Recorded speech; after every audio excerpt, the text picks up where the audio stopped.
I am Jim Collison, and this is Gallup's Call to Coach, recorded on November 7th, 2024.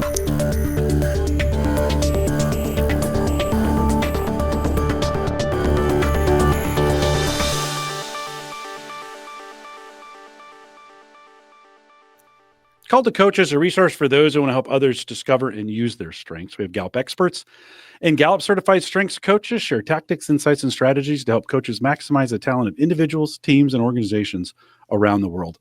If you're listening live, love to have you join us in chat. You can put your questions there, or if you're listening after the fact, you can always send us an email, coaching@gallup.com. Don't forget to subscribe to Call to Coach on your favorite podcast app or right there on YouTube so you never miss an episode. Jun Feng is our host today. Jun is a senior education advisor here at Gallup. Jun, great to have you on Call to Coach. Welcome. Thanks, Jim. Today we are so thrilled to have Amy Shuman with us. Amy serves as the Executive Director of Staff Coaching and Professional Development for Student Affairs at UC Davis, and she's been a pivotal force behind UC Davis's coaching community of practice, a vibrant learning network that provides space for genuine connection, self-discovery, and lasting growth. Amy's top 5 CliftonStrengths: communication, competition, maximizer, significance, and focus, talents that truly shine in her mission to empower individuals and create positive workplace cultures that maximize each person's unique strengths. Amy, we are so excited to learn from you today. My number 5 learner is already buzzing with excitement. I see a lot of energy coming from our chat right now, so let's go ahead and dive right in. So to set the stage, I'd love to start at the very beginning. What's the origin story of the UC Davis coaching community of practice? How did it all begin? Yeah.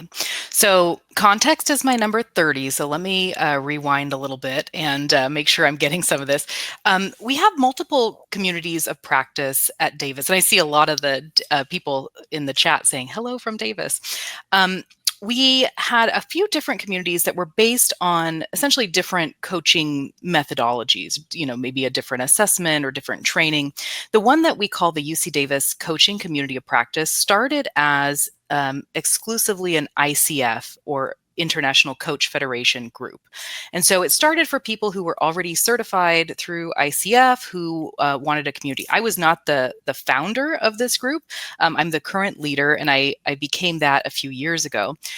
When that happened, we merged in other coaching community of practice that existed on campus, like the one of our strengths coaches who had been coaching around strengths-based methodologies. And so now we have a group, I think we have about 100 people in this combined community, and we've expanded the criteria for joining, where it's really anyone who subscribes to our common definition of coaching, which is the ICF definition.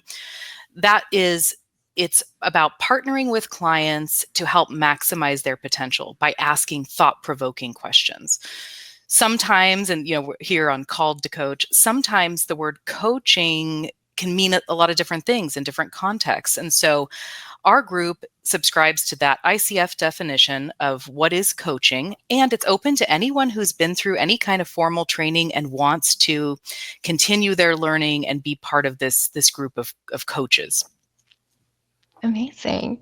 Well, thank you so much for sharing that guiding philosophy of coaching. I always think it's really great to reorient ourselves with the definition of coaching to really guide our practices for coaching. And I love to see, your community clearly has grown large scale with many members, but what was that first start for the coaching community practice? What was that first beginning, the seed that was planted? Yeah, well, I'll say, so for me, the way it started for me was actually I had attended one of I think it used to be called the Strengths Summit, but I had attended this Strengths Summit event, and I wanted to learn more about my own strengths. And so I wanted to find a way that we could keep the conversation going. So for me, my number 1 strength is communication. Probably not a surprise. I wanted to keep talking about this. And I asked a couple of other people who I knew were already versed in strengths. Some were also certified strengths coaches like myself. And you want to get together at lunch and they said yes. And that was how it started for me. The ICF group had already started, and so we merged paths later. But for me, it was meeting at lunch. I think there was maybe 2 or 3 of us in the beginning. And this was about 8 years ago, I think. And it grew. It just grew and grew. And we started opening it up. And we still do that today. Actually, I see Jeff Heiser is here on the call. He facilitates that now. But it still goes on today, that once a month we have open meeting for anybody that wants to come and join and talk about their strengths, talk about strengths coaching. Amazing. I always find the story beginnings absolutely inspiring because you can often see that even the smallest actions, like a lunch, can really lay the groundwork for something bigger than you even imagined.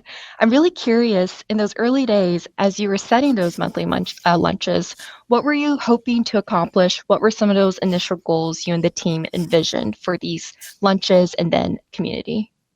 Yeah, I have futuristic pretty high. And so I think I had a vision of a culture, of a coaching culture. There's something about coaching in all, there's many different kinds of methodologies and things you can do with coaching. But I think at the core, it's about communication. It's about listening. It's about asking better questions. It's about a coaching mindset of being open, curious, and flexible.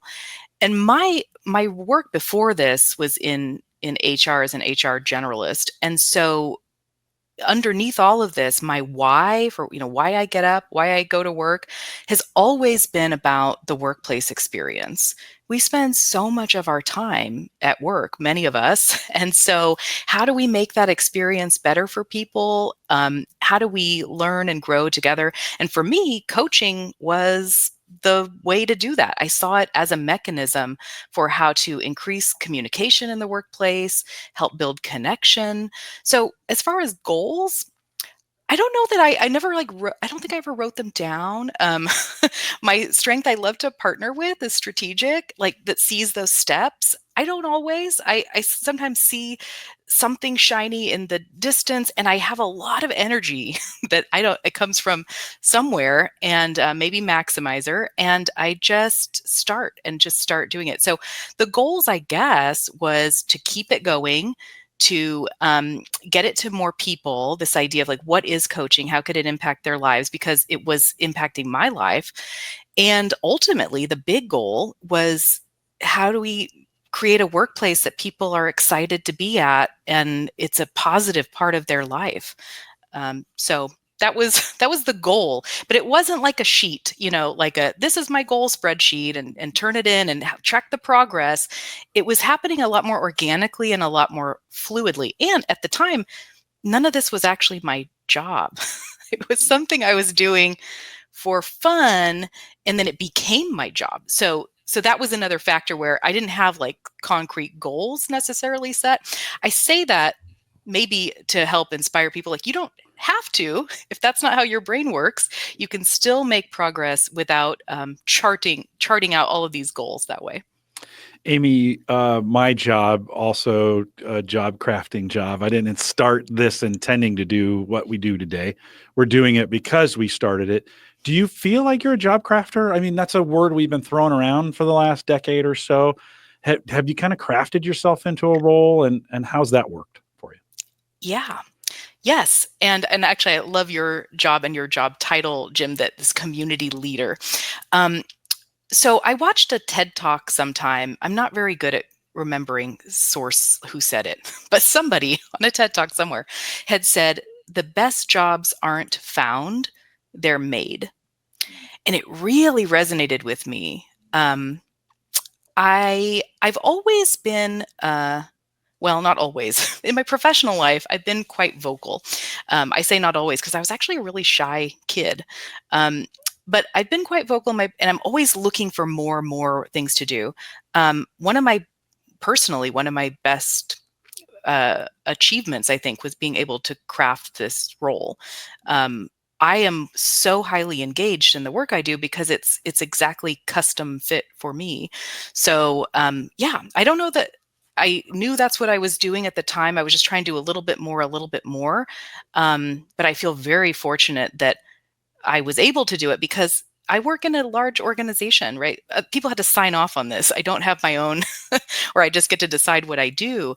So a lot of that was also about how do you show value in what you're doing and how it meets the needs of whoever it is you're supposed to serve. So when you find that win-win, I think job crafting depends on the context. For me, it was how do I share what I have to give, what lights me up, what I would do anyway, with the greatest needs that our organization has. Well said, because I think sometimes we think job crafting is I want to do something and so I'll just do it. And that doesn't always work. I mean, the road is not a straight path. You've got to, but you said there, so oftentimes it's where the need meets opportunity, right? And in a strengths concept where our strengths meet that opportunity in a way where we can really shine on that. So I think some people, I just really want to do this. So, and you're like, well, okay, the opportunity still has to be there and you have to look for ways to serve. I think that's the key on this is you have to find a way to serve people in that. So sorry, June, I jumped in already, but I'll turn it back to you for questions. No, I love the questions, Jim. I'm hearing from both Jim and Amy that you've held this energy. You can feel that you were gravitating towards certain tasks, which allowed you to craft this job for yourself. And to me, whenever I find myself energized by something, usually it just means that my talents or strengths are at play. So I'd love to hear a little more, Amy. How do you really connect your strengths to building this community you have at UC Davis? Yeah. Well, I lead with my top 4 are all influencing strengths. I don't know if anyone on the call noticed I'm wearing this color on purpose because represent the influencing domain. So for me, what that translates to is I'm all about impact and influencing like positive behavior. So I also have significance as one of my top 5. And I think that one, and when it comes to community, I think about, well, what is different because we came together? What's the impact of this? And I think about it every day. Like, I don't know if anyone else on the call has significance high, but it's something, it's not an afterthought. It is the constant thought. So when it comes to leading a community, it's like, for what? It has to mean something in the lives of the people involved and then the impact that we're having out there. I think there's something about getting people together. And in grad school, I had learned this concept that I really love about when you have a meeting, there's a rational aim. Like, what are you trying to do in this meeting? What's the business objective of this meeting? You know, maybe you need to make a list of something, or you need to identify your mission statement or something. That's great. And it's important to know, why are we getting together from a rational standpoint? But there was this other concept, and I think it was really why I like facilitation in the first place, which is the experience of it. What's the experiential aim? The way I lead is, well, that's what I'm thinking about all the time. How is this group going to be different because they showed up here today? Why would they come to this instead of just watching so much free content? You can get free content. You can learn about anything online at any time. You don't have to come with us and do it in a community. But there's something that we get in connection to each other. A lot of things we get, and maybe it's a whole own topic. But I guess what I'm getting at is my brain is thinking about that all the time. Like, what's the greater significance of what we're doing here? And my whole goal, I guess it was 2 years ago, sometimes I like a word of the year or like a phrase of the year. And my phrase a couple years ago was design meetings people want to attend. If they want to come, then the engagement's going to go up and all of that. So I probably strayed away from your original question. But I think about, I don't take it lightly that I get the honor to serve as the leader of this community. There's some amazing people with so much talent. And I see my role with my communication, with my significance of amplifying the message, amplifying the voices, and also amplifying the impact. So that's what I try to do. I laugh because there's that famous mug where it says this meeting could have been an email. Yeah, and I have think one of those somewhere. And it's absolutely important because to me, time is so valuable. You never want to waste anybody's time. And I think it's so impactful that your mission or business objective is to design experiences where people want to come back. So what are some of the key factors or key elements you think is important to designing an impactful experience? Mm-hmm. I think it's kind of equal parts content and connection. Oh, those both start with C. That's fortunate. Okay, so content and connection. One, there has to be some substance, right? We're not running just a purely social group where people just getting together for, and that's great. And that has its place. That's not what we're doing as a community of practice. So one is the content, bringing in fresh content, making sure that it's aligned with what people want to learn. We survey our group. We try to do it like once a year. To see what do you want, what topics do you want, and who in the community can lead them. One of the things I think that also makes a community of practice different than, I don't know, like some just meeting about it, is that we try to bring expertise from the members. It's not just me talking, every meeting. If it really is a community, we should be hearing all those different voices. So the content of the learning, and also then that back to that experience. So to be an engaging meeting, somewhere along the line, I heard this kind of metric about, who's talking how much of the time in your meeting. Are you having a 90-10 meeting where 10% of the people are talking 90% of the time? How do we move more to like a 100-100 meeting where everybody's talking all the time, everyone's participating all the time? So I think in addition to the content is how do we get people to engage with it and what is it that they want? Just the other day, I was thinking about this through the lens of being a coach. I'm a professional certified coach with ICF. I'm a Gallup Global Strengths coach.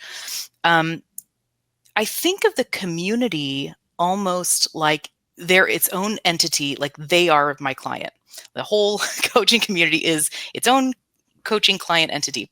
And so if I think about it through that, I have to think, well, what do they want to do? As a coach, I'm not directing the agenda. I'm following what is the need of the group.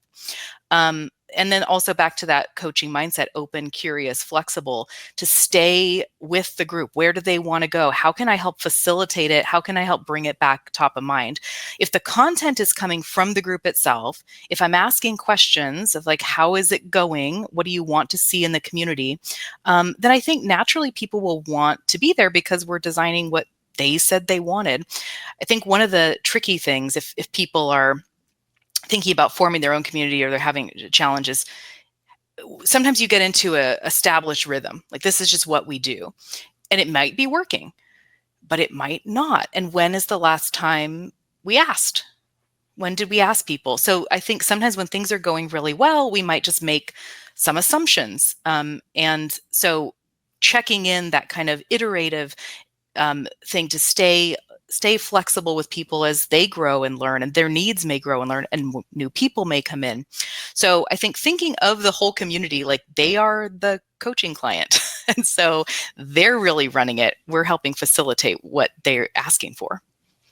Yeah, that's absolutely powerful because I think oftentimes while the North Star or the mission can stay the same, the goals can shift, and it needs to, because as your community evolves, naturally those goals would evolve as well. And I'm really, excited to hear that you mentioned you really leverage the strengths of the people within your community by allowing them to have a voice and driving the type of content they want to learn, or even having the empowerment to be the person that facilitates that learning content for the community.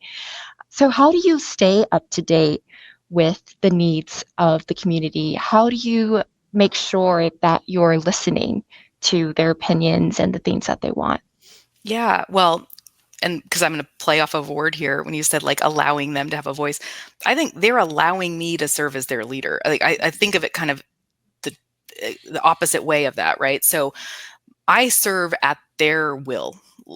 So everything they want to do, that's where it starts. And I think, okay, how can I be a better leader to this group, make it fun, make it exciting?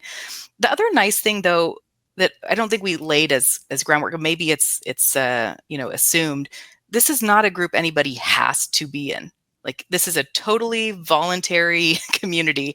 And my my whole career, even before I got into higher ed and I worked in the theater, and theater's largely volunteer run. I served on the board at ICF Sacramento, all volunteers. So when you're running a volunteer organization, there's something in that element too about people are showing up because they want to be there, and your role is a little bit different in terms of they are kind of deciding what they want to do and how they want to participate, and I get to facilitate. But now I've gone off on a trail. Can you remind me what your question was? Actually, I was so engrossed in your response, I forgot my initial question. But I think my question was about how do you stay up to date or just make sure you're Oh, really yeah. actively listening to opinions? I know. And see, I have focused top 5. I should have remembered your question, but I went too far. Well, we survey people, we do a form online where people can fill it out. We try and do that once a year. We ask questions like, what topics, how's it going? Do you like the format that we're meeting? Because we're kind of hybrid. We do some meetings on Zoom, and we do some meetings in person.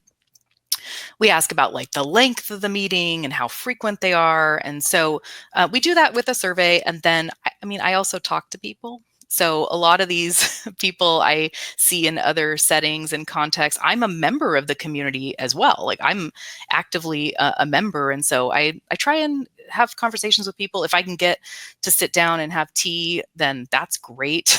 But I always try to keep my ears open for what do people need? How's it going? Do we need to make a change? And I try to really not get too stuck on like, well, this is the way it's been going, or this is what I personally like, and viewing, what is the larger need. So I guess mostly talking to people, and then we do a little bit of surveys. Yeah, I know in higher ed, survey fatigue is a real thing. So surveys is a great way to capture opinions, but if you really want opinions to make it seem like they counted, you have to be doing something with those opinions. So I'm sure those conversations give you a lot more nuance to what you're capturing under surveys, but more importantly, you're actually doing something with the data or the input you're collecting. And something I saw on the chat from Lisa Feldman that I think is a fantastic question is this idea where collective support is absolutely crucial when pursuing any sort of long-term vision or longevity for an initiative. And so who were the crucial stakeholders that championed this vision alongside you, and how did you approach building their buy-in with senior leadership and having them be able to understand this role you crafted for yourself and the value of your coaching community? Yeah. So here, this is going to get a little specific, and I don't know how transferable this is for others who are listening, but there's kind of two things going on. One, my role is in the Division of Student Affairs. And so certainly our local leadership, our Vice Chancellor has been a huge, and our whole Vice Chancellor's Council leadership team have all been really big supporters in the work that I'm doing personally. Like that's my role. My role as the leader of the UC Davis coaching community of practice is kind of a volunteer role. It is supported by our Central Human Resources Office, and that was all established before I was selected to be the leader. I don't know how many years ago it's been now, maybe 3. So I wasn't part of gaining that support in the beginning. The coaches over in our organizational excellence, now called organizational development department, did that. But there is sponsorship from our central leadership that way.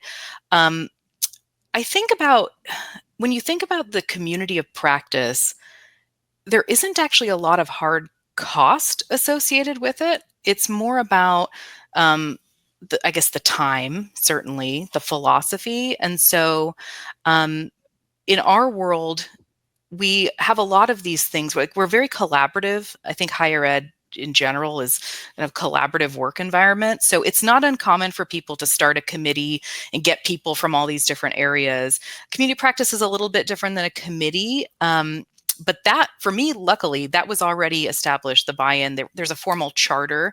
So they had established that beforehand too, which is really writing out like who is the sponsor of the community and what are the goals of the community, and those evolve as well.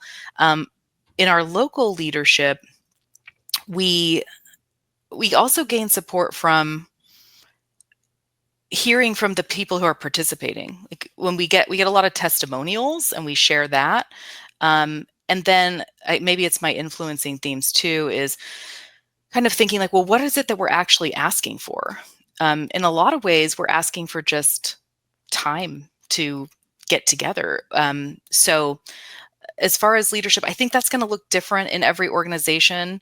I think at UC Davis, coaching is looked at as a tool that's really helpful, and it's pretty widespread. And I'm talking about coaching broadly in terms of like any kind of professional coaching.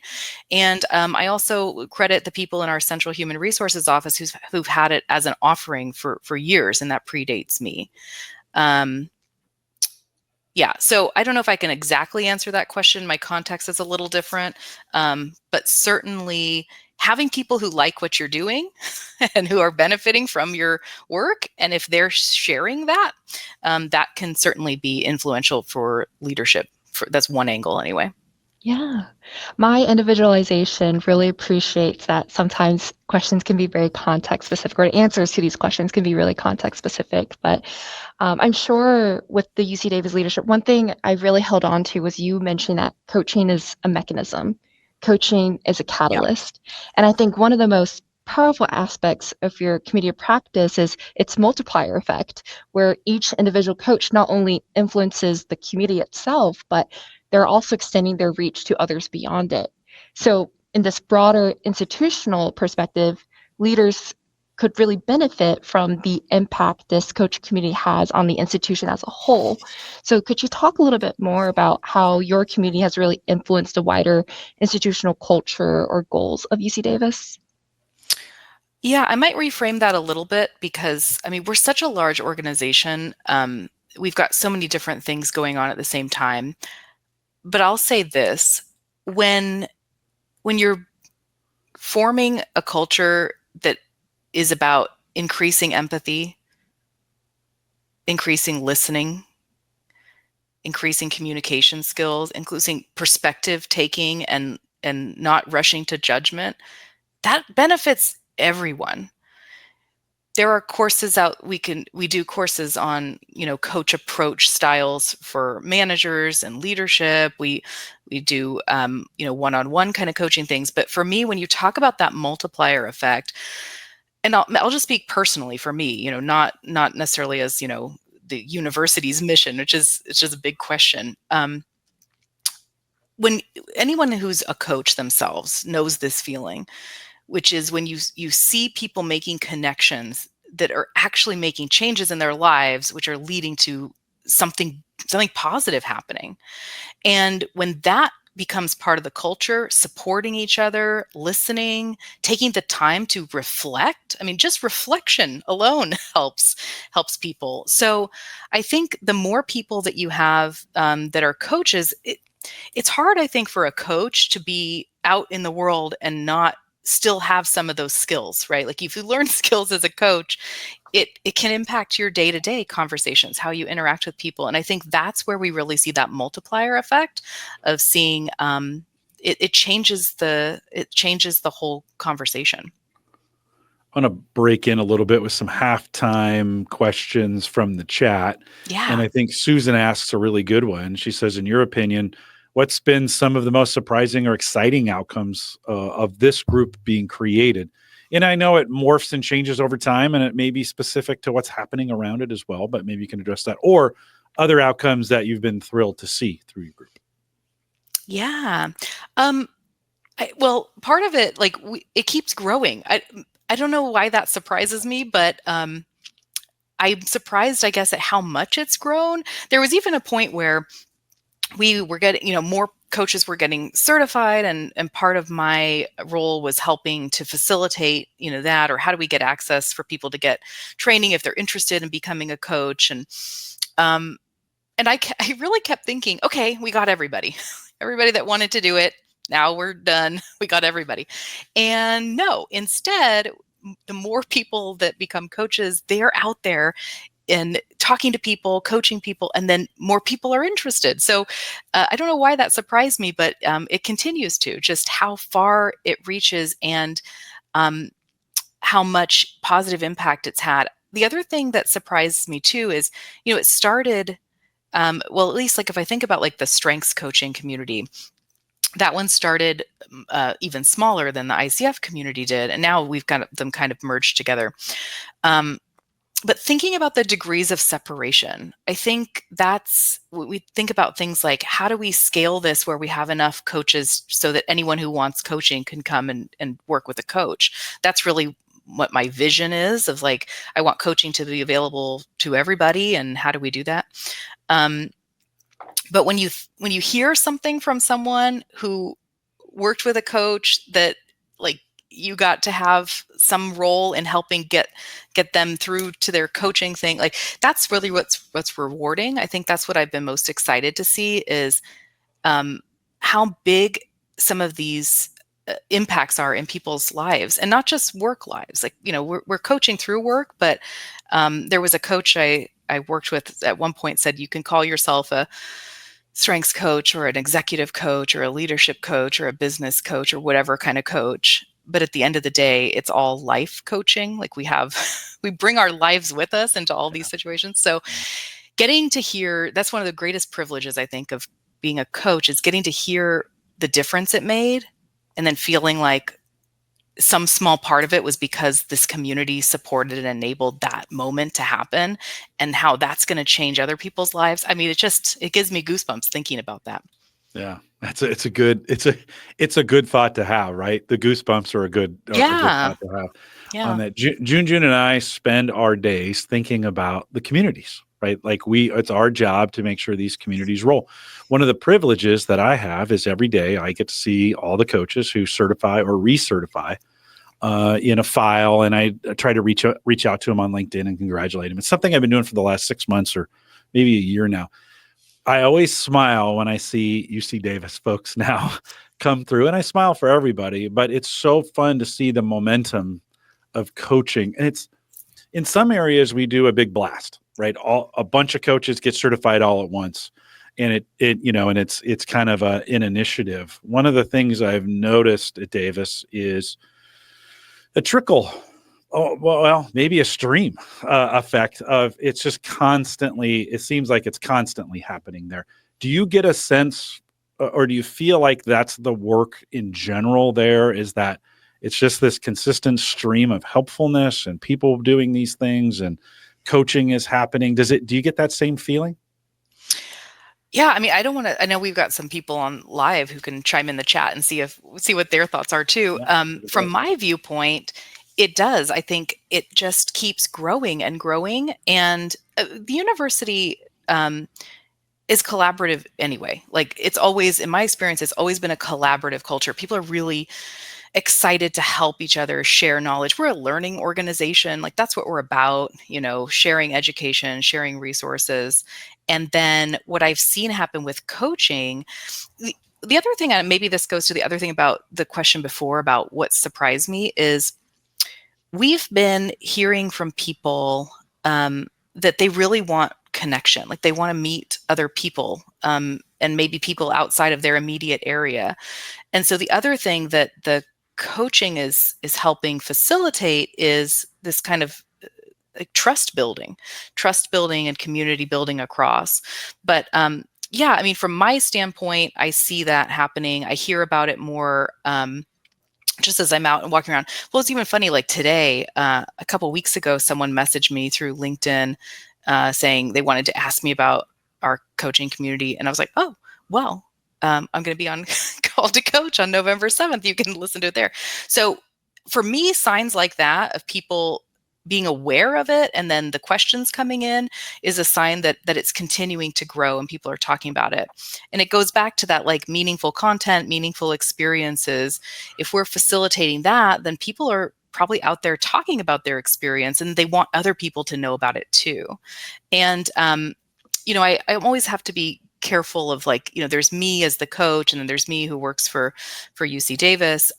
Certainly in our organization, we have a lot of people who've been really interested and supportive of it. And so that's been amazing.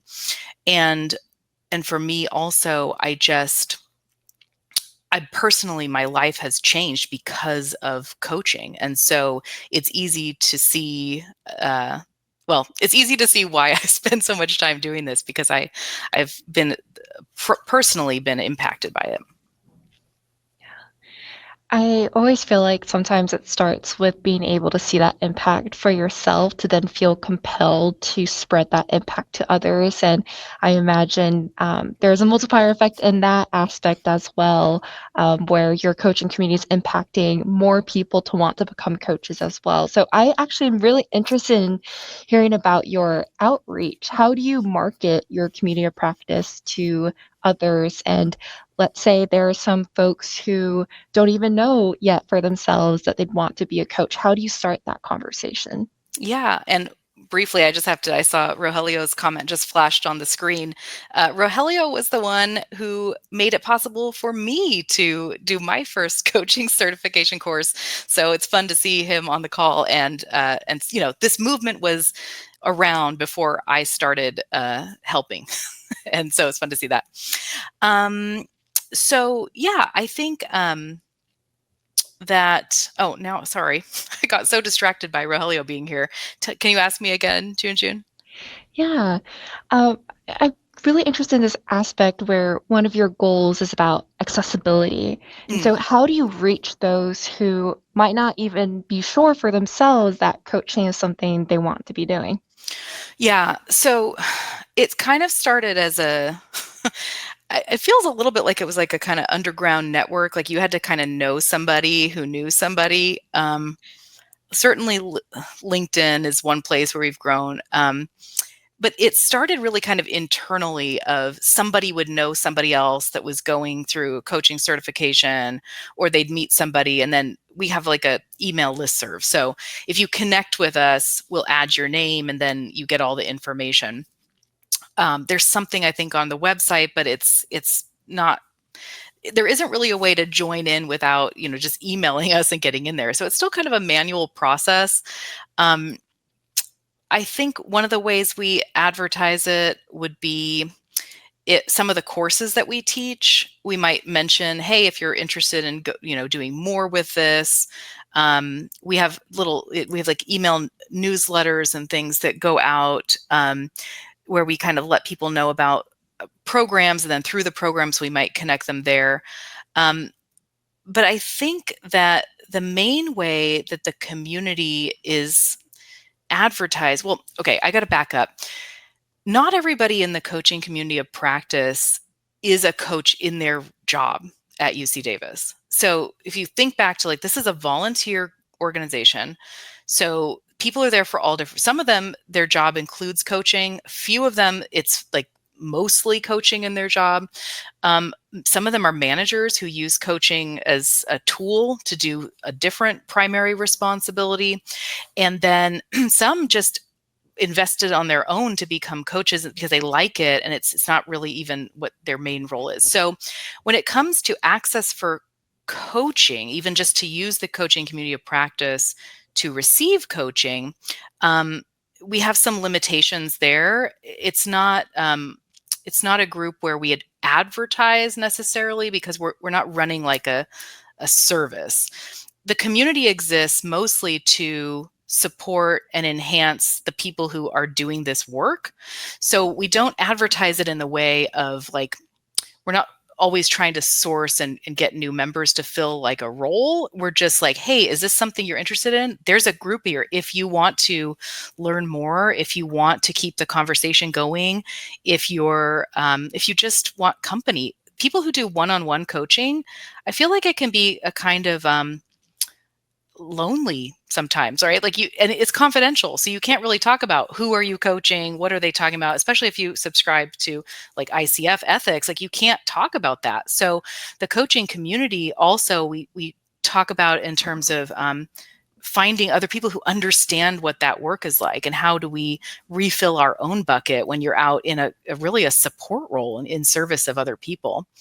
I see Lisa just put in the chat. Lisa is one of our coaches and a career coach at UC Davis, and mentioning it in those trainings. So yeah, that's great. Knowing for people who are going through trainings, hey, there's another group you can join if you want to continue this.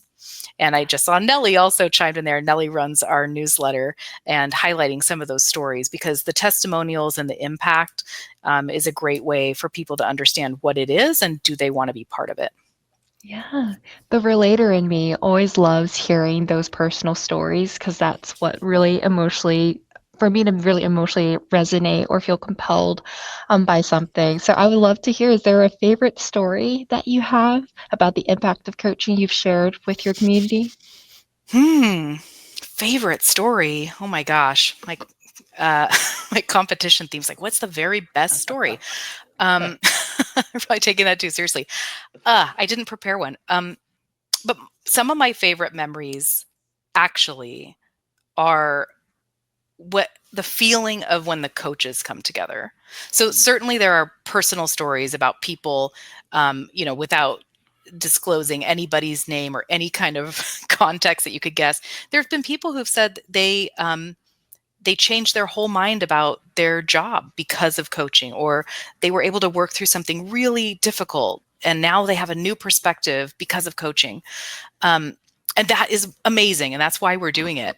And personally, my favorite memories are when we do these events where people come together. We used to call it Coaching Day. And it was to raise awareness for coaching. And we'd invite anybody. You didn't have to be a coach. Anybody that wanted to learn about coaching could come. And the energy in that room, there's something about being in person with people and feeling all the positive energy. So I still remember like our very first coaching day event, watching people who were getting exposed to coaching for the first time, thinking like, wow, this could be really helpful. And then the people who love it, just being around, like their people, people who get it, they do the same kind of work. So for me, the impact, there are some personal stories, which I won't share out of privacy, that live in my heart. But the other part of it is that the memories of like, it just makes me happy to think about what it feels like to get everybody together in community, preferably in person, and hearing all the support that comes from that. I think June alluded to this earlier, but Amy, as I hear you talk, I have this picture in my mind. And at first I thought about stealth coaching, it happening behind the scenes without a lot of authority or purpose. That's probably not the right word, or directive. In other words, sometimes we think of, if we're going to have an impact, we've got to create a group of coaches and that's going to be their full-time job. And that's what they're going to do. And then we're going to advertise it at the very top level. And it's going to have priority on all the communication moving forward. And we're going to do all these things. What I'm hearing from you and the secret of the group is, one, everybody that's there wants to be there. They're choosing to be there. And then the coaching doesn't always take the form of someone's full-time job or something. So oftentimes it's embedded somewhere. And when we think about it being inclusive, that actually may be an indicator of higher inclusivity, in the sense that it's not in some strict standards, or they have to go to a center to get, I'm going and knocking on the coach's door. Is that that's the feeling I have. Is that correct? Correct me if it's wrong, but that's the feeling I get of what's happening there with the group. Yeah, that is what's happening. And in fact, there isn't a door or even a portal, even like a electronic. You can't right now. You can't just go somewhere and request a coach. In student affairs, in the work that I do, you can, and that's something that is just thrilling for us to be able to offer. The coaching community at large are doing coaching in many different ways. Some of them have roles where you can make an appointment and see them for coaching. Some of them are using coaching tools more than like hosting actual like coaching sessions. And some of them are just living the philosophy out and like learning about it. So it's a pretty wide range. And then others work, in our central offices where they're out consulting as well and doing that coaching. So the community really, it's more, it really is that word, community. It's not a department. That there are some departments that have coaches in them, but the coaching community is a place where, regardless of level, regardless of job title, we all come together in the spirit of supporting each other in the work and helping us all to get better at it. I think it appeals to the maximizer in me too. We're always learning, we're always enhancing our skills and practicing. Listen, don't get me wrong. We at Gallup, we love to go into organizations that help them set up all that structure. Like, we love to do that, but it's great to hear. I hear this from coaches all the time in the community. They're solo in a place where this isn't happening, and they say, how do I get this rolling? And so if someone asks you, Amy, if you were to put on a generic coaching hat to coach a coach and say, I'm all alone, I want to start something like this, knowing what you know now, what kind of advice would you give to someone who asked that question today? Yeah. Well, as a coach, I wouldn't give advice. I would ask them a question back, probably. That's true. That's true. You what's caught most me there. important to you? Yes, exactly. Most important to you. Maybe it's a consultant then, if you're going to be a consultant. Yeah. If I was a consultant, or if I was a guest on Called to Coach, what would I say? Yes, yeah.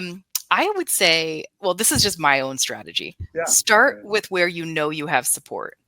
I mentioned briefly, I was previously involved on the board of our local ICF chapter, and that's a specific kind of coaching, but there's ways for you to connect sometimes even with a community outside your workplace. If you're really the only person there and no one else is interested in joining, then look beyond that.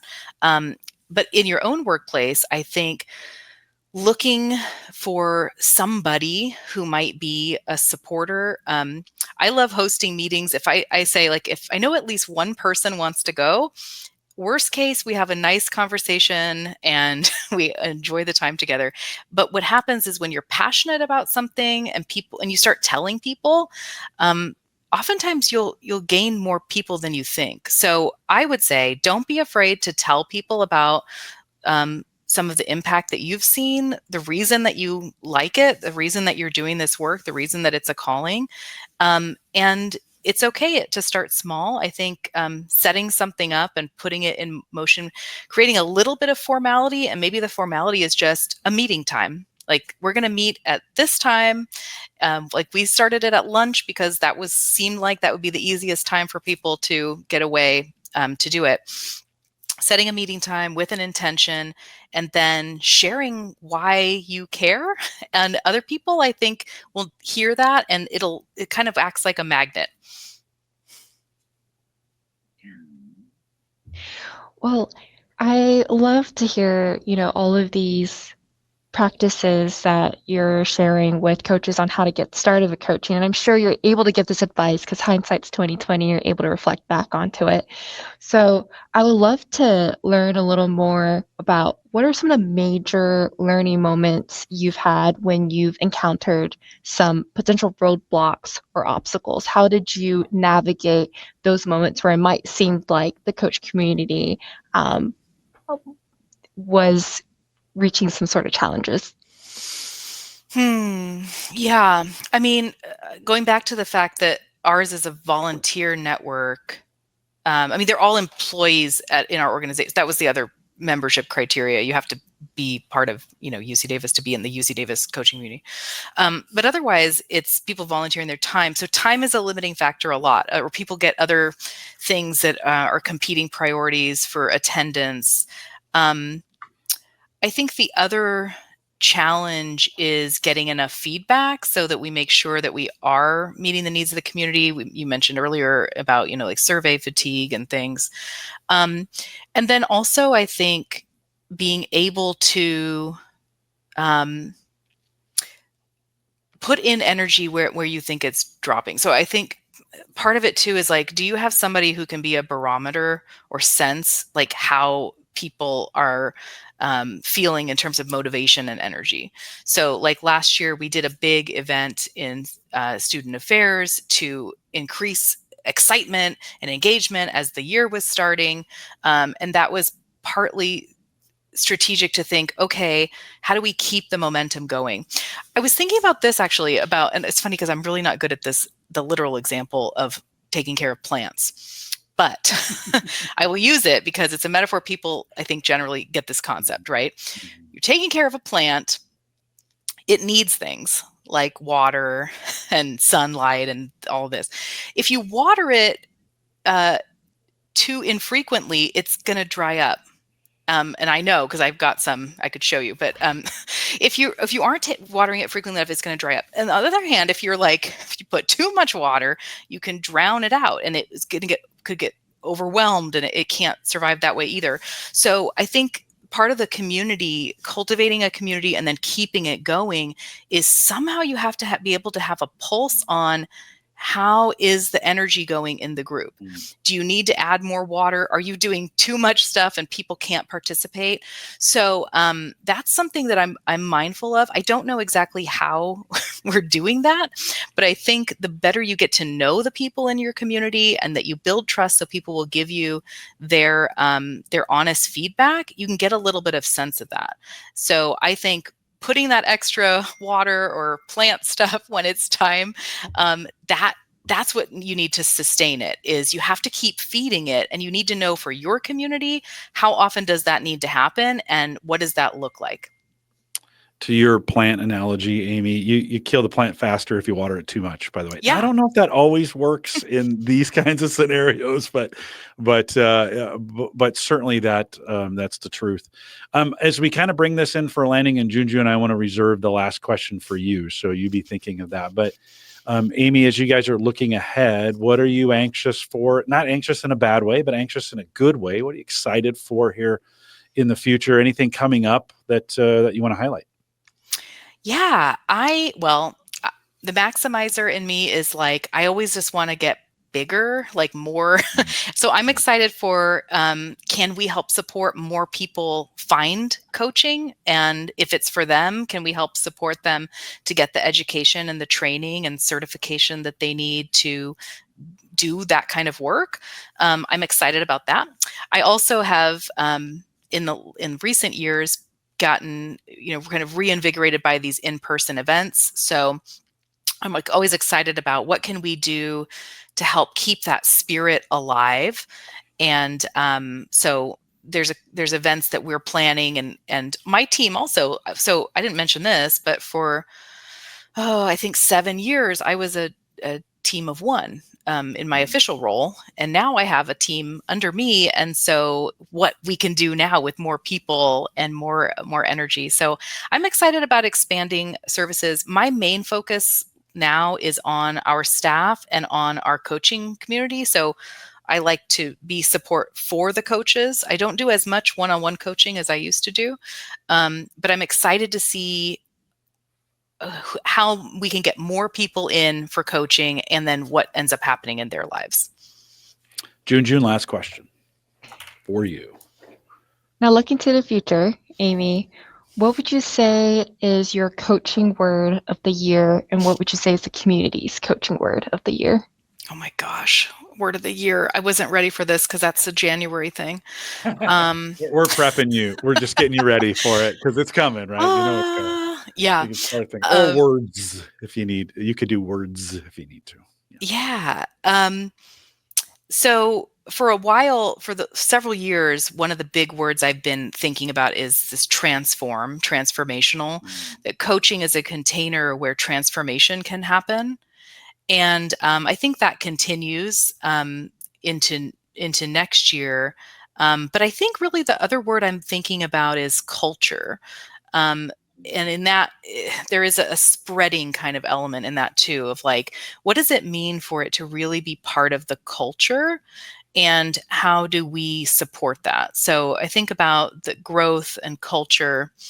And then for me personally, my word is probably about, I'm going back to purpose.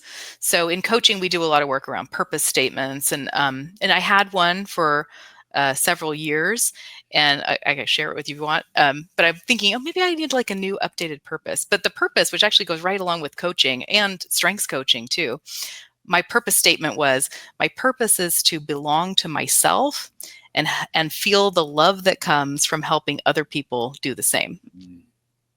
That's what it's about. More self-awareness so that we're making choices for ourselves that are in alignment with what our goals are and what's best for us. Because really, the only person, and I saw Linda was on here earlier, Linda told me this, the only person who's really an expert in your strengths, the only person who's an expert in your life is you.